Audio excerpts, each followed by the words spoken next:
नमस्कार, मैं हूं शम्स ताहिर खान और आप देख रहे हैं वारदात। क्या वाकई आजमगढ़ आतंकवादियों का अड्डा है, जैसा कि बीजेपी नेता अमित शाह कह रहे हैं?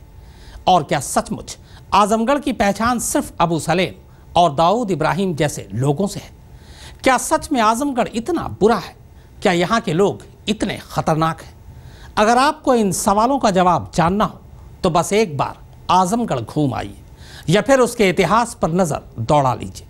फिर आपको एहसास होगा कि फ़कत 50 या 500 लोगों के लिए 50 लाख लोगों पर उंगली उठाने की टीस क्या होती है।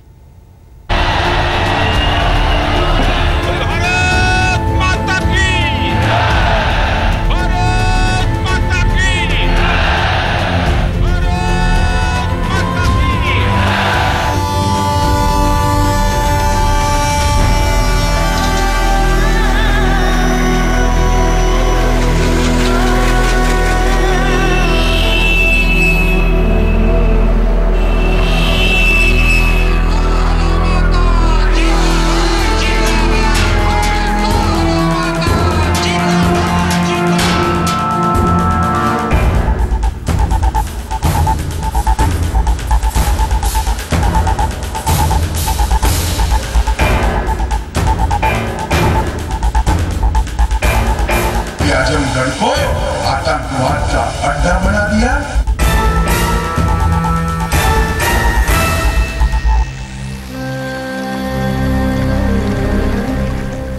राम वनवास से जब लौट के घर में आए, याद जंगल बहुत आया जो नगर में आए। रक्त से दीवानगी आंगन में जो देखा होगा, 6 दिसंबर को सिर्फ राम ने सोचा होगा। इतने दीवाने कहां से मेरे घर में आए? धर्म क्या उनका है, क्या जात है, ये जानता कौन? घर न जलता तो उन्हें रात में पहचानता कौन? घर जलाने को मेरा लोग जो घर में आए। पांव सरजू में अभी राम ने धोए भी न थे कि नजर आए वहां खून के गहरे धब्बे। पांव धोए बिना सरजू के किनारे से उठे राम, ये कहते हुए अपने द्वारे से उठे। राजधानी की फिजा आई नहीं रास मुझे, 6 दिसंबर को मिला दूसरा वनवास मुझे।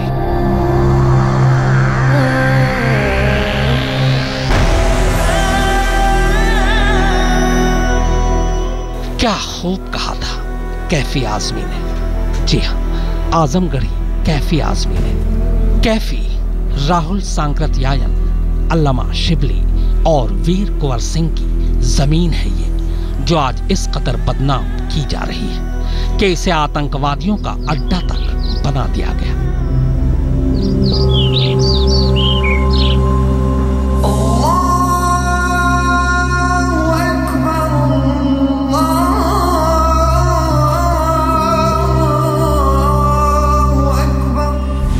सियासत के खिलाड़ी अपनी बाजी जीतने के लिए जिस आजमगढ़ को आज आतंक की भट्टी में झोंकने का काम कर रहे हैं, उस आजमगढ़ का इतिहास दरअसल कुछ और ही है। अब पता नहीं कैफी आजमी ने यह गीत किस मकसद से लिखा था, मगर इसे सुनकर आज भी ऐसा लगता है मानो मुंबई जाते वक्त वो आजमगढ़ के बारे में ही बोल रहे हो।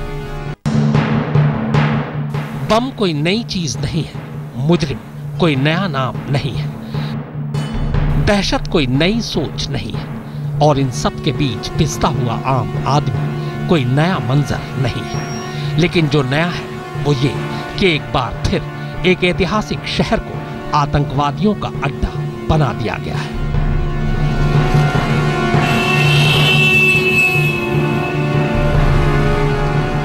शायद शहर की समझ में ना आए, लेकिन दुनिया के किसी भी किसान से पूछ लीजिए, वो आपको बताएगा कि अगर देखभाल न की जाए तो वही मिट्टी जो सोना उगलती है, जहर उगलना शुरू कर देती है। आजमगढ़ आजकल बिल्कुल ऐसा ही एक मिसाल बना दिया गया है। आतंकवादियों को ढूंढती हुई पुलिस शक की सुई लिए जब तब आजमगढ़ के गांव-गांव में घुस जाती है। नेता मीठी मीठी बातों में आजमगढ़ के बारे में कड़वे बोल बोले जा रहे हैं।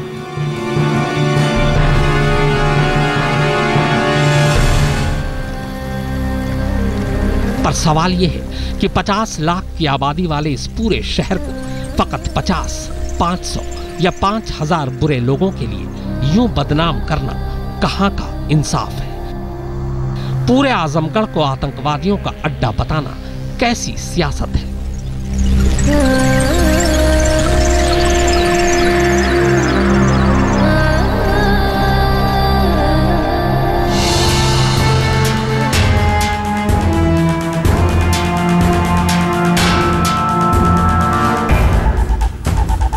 मुट्ठी भर बुरे लोगों की वजह से वैसे ही आजमगढ़ के लोगों का यह हाल हो गया है कि अब उन्हें शहर के बाहर अपने शहर का नाम लेने तक से डर लगता है। डर लगता है कि कहीं आजमगढ़ का नाम सुनकर उन्हें नौकरी से न हटा दिया जाए। डर लगता है कि उन्हें घर से बेघर न कर दिया जाए। डर लगता है कि उनके बच्चों को स्कूल कॉलेज से निकाल न दिया जाए।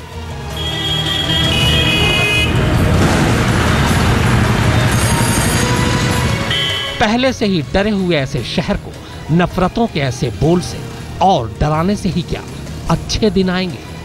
जाहिर है नहीं। पर यह आजमगढ़ को कौन बताए कि देश को एक रखने के लिए हो रहे चुनाव में वोट के नाम पर लोगों को बांटने का काम हो रहा है।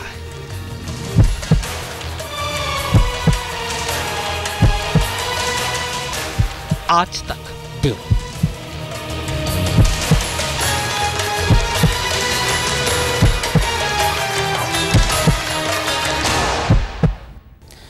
एक छोटा सा गांव जिसकी आबादी है महज 15,000, पर 15,000 की आबादी वाला ये गांव हिंदुस्तान के नक्शे पर सबसे अलग, सबसे जुदा दिखाई दे रहा है।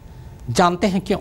क्योंकि जिन लोगों को देश भर में हाल के सालों में हुए बम धमाकों का जिम्मेदार ठहराया जा रहा है, उनमें से ज्यादातर लड़कों को इसी गांव का बताया गया है।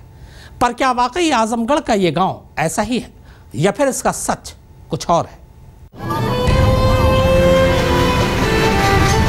इल्जाम पूरे आजमगढ़ पर लगाया गया है। आतंकवादियों का अड्डा होने की तोहमत सारे आजमगढ़ के माथे पर थोपी गई है। यह जख्म आजमगढ़ के पूरे 50 लाख लोगों के हिस्से आया है। जबकि हकीकत तो यह है कि देश भर की पुलिस जब भी कभी आजमगढ़ आई है तो फकत 1-2 गांव ही उसका पता होता है। इन 1-2 गांव और उस गांव के भी मुट्ठी भर लोगों को छोड़ दें तो आजमगढ़ देश के किसी भी दूसरे शहर या कस्बे जैसा ही है।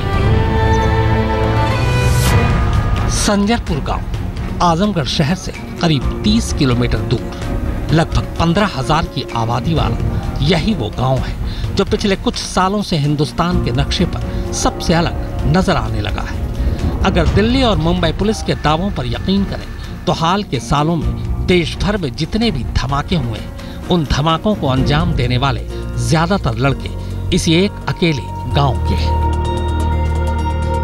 अब सवाल ये उठता है कि आखिर एक संपन्न और खुशहाल गांव के इतने सारे लड़के भटक कैसे गए? तो इसकी 2 तस्वीरें हैं। पहली खुद गांव वालों की, जो ये मानने को तैयार नहीं है कि उनके बच्चे आतंकवाद के रास्ते पर भी जा सकते हैं। इस गांव के किसी भी माँ बाप से घूम घूम कर पूछ लीजिए, सब एक ही बात कहते हैं कि उन्होंने तो अपने बच्चों को ऊंची तालीम के लिए गांव से शहर भेजा था। वैसे तस्वीर का दूसरा पहलू ये भी है कि इस गांव से पिछले कुछ सालों में बहुत से ऐसे लड़कों को भी उठाया गया जो बेकसूर थे और जिन्हें बाद में अदालत ने बरी भी कर दिया। सबसे ताज़ा मिसाल तो पिछले शुक्रवार को ही यूएई से डिपोर्ट कर लाए गए इंडियन मुजाहिदीन के संदिग्ध आतंकवादी फैजान अहमद सुल्तान के बेटे फहद अहमद आजमी को रविवार को खुद राष्ट्रीय सुरक्षा एजेंसी यानी NIA ने छोड़ दिया। पर हिंदू मुस्लिम एकता के लिए मशहूर पूरा संजरपुर गांव हमेशा दहशत के साए में ही जीता रहा है। यहाँ रहने वाले हर माँ बाप को पुलिस की हर सायरन थर्रा देती है कि पता नहीं इस बार किस घर से किस नौजवान को उठा लिया जाए। आज तक ब्यूरो। आजमगढ़ सुर्खियों में कैसे आया? आजमगढ़ के एक ही गांव पर पूरे देश की पुलिस की नजर क्यों रहती है?